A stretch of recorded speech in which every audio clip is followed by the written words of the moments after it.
मित्रांनो, नमस्कार. कवी प्रवेश यूट्यूब चॅनलवर मनःपूर्वक स्वागत. आपल्या देशाची मुख्य व्यक्ती, पंतप्रधान सन्माननीय नरेंद्र मोदी साहेब, एक माणूस कित्येक त्यांच्यापेक्षा लायकी कमी असलेल्या माणसांना एकत्र आणण्यात हा एक माणूस यशस्वी झाला आहे. एकत्र आणण्यात, असं मी मुद्दाम म्हणतोय. सगळेजण जे काही त्यांचं वागणं आहे त्याच्याविषयी अपशब्द वापरून मी माझं तोंड घाण नाही करणार. आजचा व्हिडिओ बनवण्याचा उद्देश एकच आहे की जेव्हा एक प्रामाणिक लढतो ना एक चांगलं कार्य करण्यासाठी, तेव्हा त्याचे अनेक दुश्मन पैदा होतात. हे जे काही पूर्वी लिहून ठेवलंय तत्ववेत्यांनी ते उगाच नाहीये. तुम्ही पहा, समाजामध्ये पण जी व्यक्ती काही प्रामाणिक कार्य करते, जो एखादा व्यक्ती एखाद्या ठिकाणची जी काही एक वाईट घडी असते ती विस्कटून चांगली घडी बसवू इच्छितो, त्याला कितीतरी नालायक माणसं विरोध करत असतात. हे आपण तुमच्या आमच्या जीवनात सुद्धा, जे की खूप साधं जीवन आहे, अशा साध्या जीवनात पण पाहतो. इथं तर प्रश्न देशाचा आहे, देशाच्या विकासाचा आहे. 10 वर्षात खूप काही केल्यामुळं किती दुश्मन पैदा झाले असतील, आणि त्या सर्वांना एकटा टक्कर देतोय. किती बुलंद असावं माणसाने, याचं हे ज्वलंत उदाहरण म्हणजेच आपल्या भारत देशाची ही सर्वात महत्त्वाची व्यक्ती, पंतप्रधान सन्माननीय श्री नरेंद्र मोदीजी. कुठे वाराणसी आणि काशीच्या दौऱ्यावर असताना कोरोना योद्ध्यांचा उल्लेख करता करता या व्यक्तीचे डोळे पाणावले. 2-4 आसवं पडली, वाहिली, आणि त्या आसवांची टिंगलटवाळी केली गेली. ज्यांची पात्रता नाही असं मी म्हणतो त्यांच्यासमोर त्या लोकांनी उचलली जीभ, लावली टाळ्याला. हे चालूच आहे अव्याहतपणे. गेली 2-2.5 वर्ष तर खूपच भडीमार चालू आहे. आणि मग 2024मध्ये ही व्यक्ती आली नाही पाहिजे म्हणून सगळी नाठाळ कंपनी प्रायव्हेट लिमिटेड एकत्र झाली आहे. पहा, जेव्हा सत्य दौडत असतं ना, तेव्हा असत्याचे कितीही साखळदंड बांधा, ती दौड कधी कमी होत नसते. हाथी जब चलता है ना, तो भौंकने वाले कुत्तों की तरफ देखता भी नहीं, ऐसा भी तो कहा जाता है. अरे, ज्या व्यक्तीचं पालन पोषण एका मातेने मोठ्या कष्टात केलं, मोठं कुटुंब, आपल्या पतीला हातभार लावत जे कुटुंब सावरलं, आणि मग परिस्थिती घरची काय असेल नसेल, स्वतः ही व्यक्ती काहीतरी थोडंफार घडत गेली. ज्या एका प्रवाहाबरोबर जायचं होतं त्याच एका प्रवाहाबरोबर राहत राहत स्वतःची प्रगती केली. 13 वर्ष एका राज्याचा, मोठ्या राज्याचा मुख्यमंत्री, 10 वर्ष सर्वात मोठ्या लोकशाहीचा पंतप्रधान.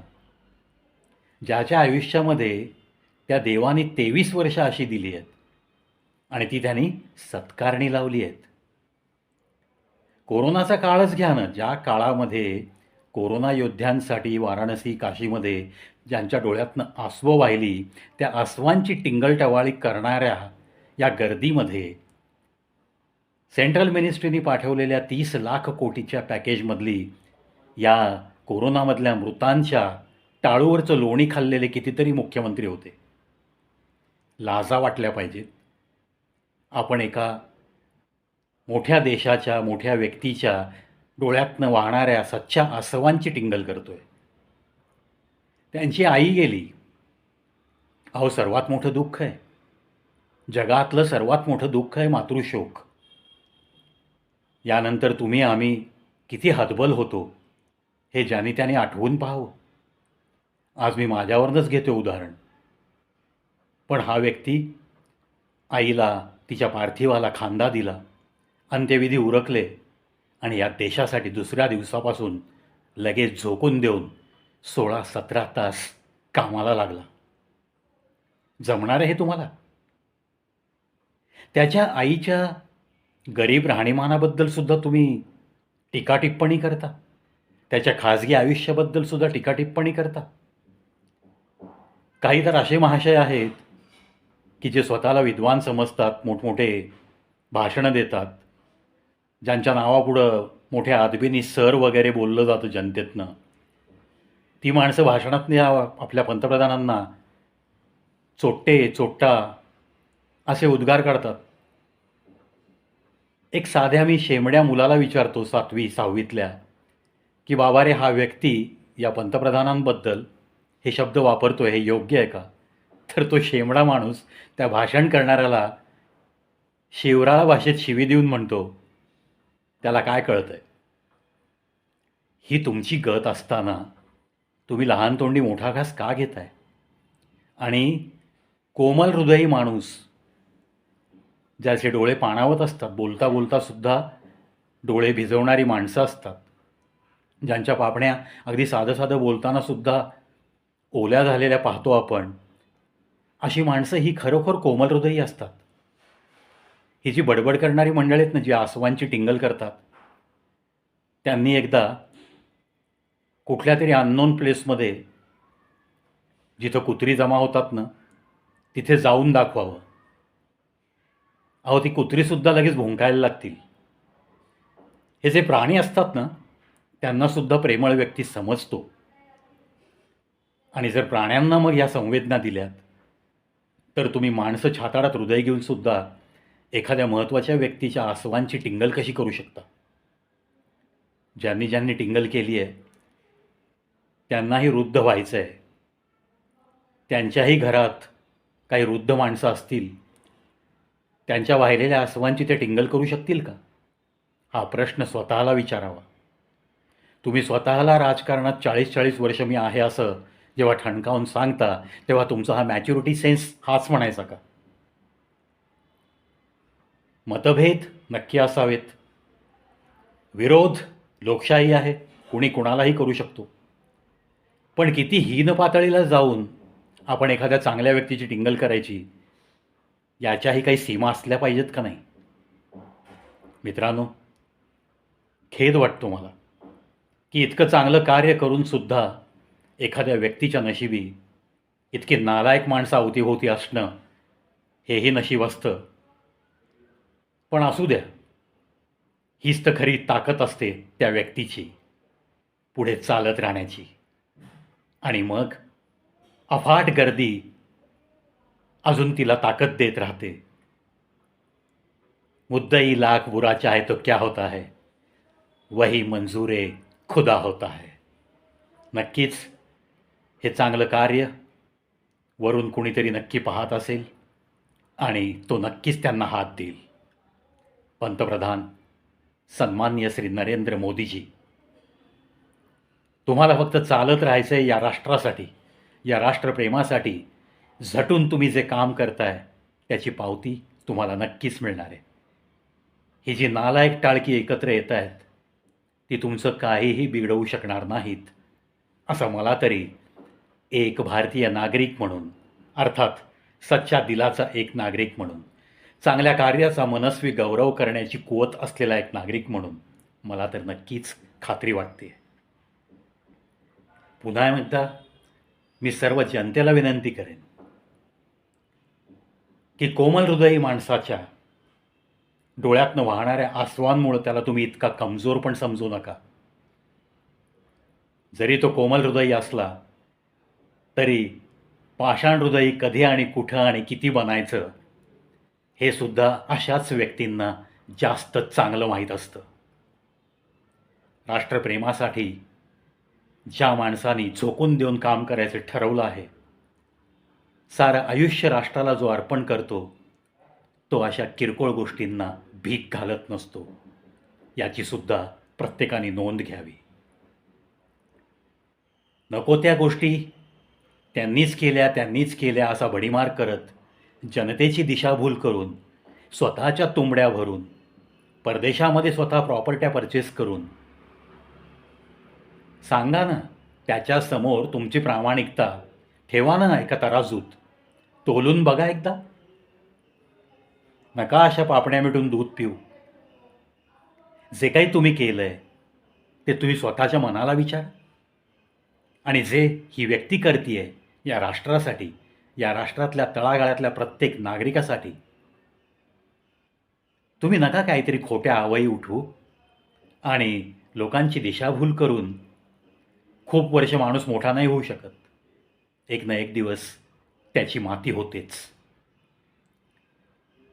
जो माणूस ज्याच्या दुसऱ्यासाठी पापण्या ओलावतात, त्याच्या आपल्या आईच्या दुःखात तर नक्कीच पापण्या ओलावणार. आणि त्याचंसुद्धा तुम्ही विपक्ष या खुर्चीत बसून भांडवल बनवता.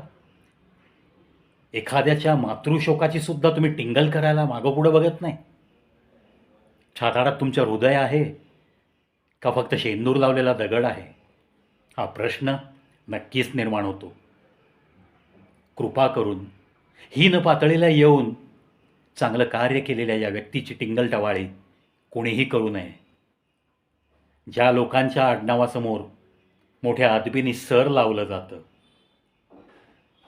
अर्थात त्यांना सर म्हणणाऱ्या जनतेने पुनर्विचार करण्याची वेळ आली आहे.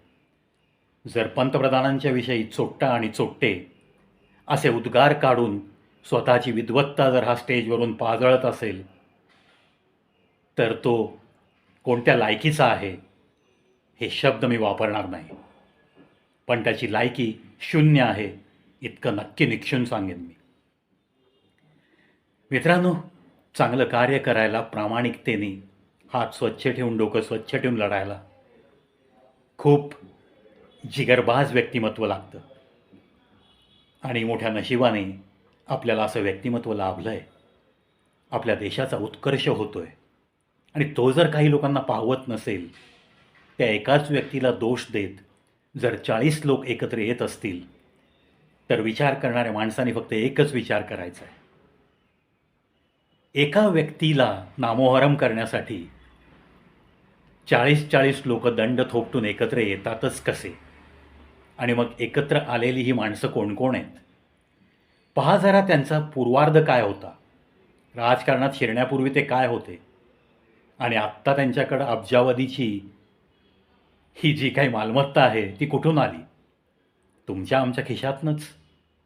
कागदावर खोटे प्रोजेक्ट दाखवायचे आणि करोडोचा मलिदा खायचा, यासाठीच राजकारण केलेली या 40मधली जवळपास 25 ते 28 माणसं दिसतील आपल्याला.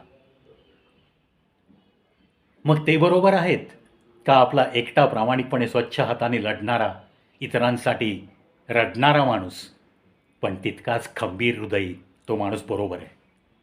हे सुज्ञास न सांगणे बरे. सुज्ञासच नाही, अतिशय लहान लहान मुलांनासुद्धा यातलं गम्य आता कळायला लागले. जो अच्छा काम करता है उसी को लोग पत्थर मारने पे तुले है. म्हणतात ना, फळ देणाऱ्या झाडावरतीच दगडं जास्त मारली जातात. असाच काहीसा प्रकार. चला, मी तर मनोमन ज्या लोकांनी आपल्या पंतप्रधानांच्या डोळ्यातल्या आसवांची टिंगलटवाळी केली आहे, त्या व्यक्तींचा मी जाहीर निषेध करतो. आणि येणारं 2024 या निवडणुकीनंतरचं जे पर्व आहे, ते आपल्या राष्ट्रहितासाठी याच व्यक्तींच्या हातात सत्ता जावी, हीच त्या विधात्याकडं मनपूर्वक प्रार्थना करतो. आणि मला खात्री आहे, मनपूर्वक केलेली प्रार्थना ही नक्कीच मोजली जाते, नक्कीच मोजली जाते. जय हिंद, जय भारत.